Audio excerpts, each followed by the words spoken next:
যৌৱনে আমনি কৰা বয়সত আজি ফাগুনৰ বতাহৰ ধূলিয়ে বহুত বেয়াকৈ আমনি কৰিছে গাইছ। তো হেই গাইছ, আজি ৰাতিপুৱা চাহ খাই ভাবি আছিলোঁ আজি ভিডিঅ' কি বনাম। চাহৰ শেষৰ ঢোক মাৰিছিলোঁহে, চকুত পৰিলে মোৰ এটা বহুত খাতাৰনাক বস্তু। লগত মোৰ আইডিয়া ওলাই গ'ল, আজি ভিডিঅ' হৈ গ'ল আৰু। হোলীত বাকী থকা ফাকুৱাখিনি দি আজি কিবা এটা কৰিম। ভাল কণ্টেণ্ট বনাইনো কি ডাফ, মানুহেতো চাপৰি পন্থীবোৰহে বেছি ভাল পায়। বলক আজি চাপৰি পন্থীয়ে কৰি দিওঁ আৰু নে কি কয়।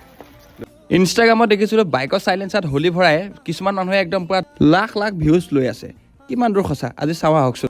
মোৰ এডাল যদি চাপৰি পন্থী ফাদাৰে দেখে মই চৰ খোৱাটো ফিক্স।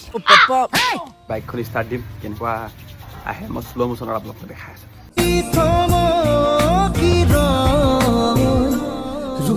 এক্সপেৰিমেণ্ট হৈ গ'ল খতম, কেনেকুৱা পালে জনাব।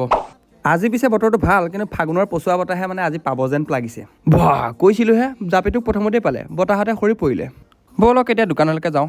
যৌৱনে আমনি কৰা বয়সত আজি ফাগুনৰ বতাহৰ ধূলিয়ে বহুত বেয়াকৈ আমনি কৰিছে গাইছ।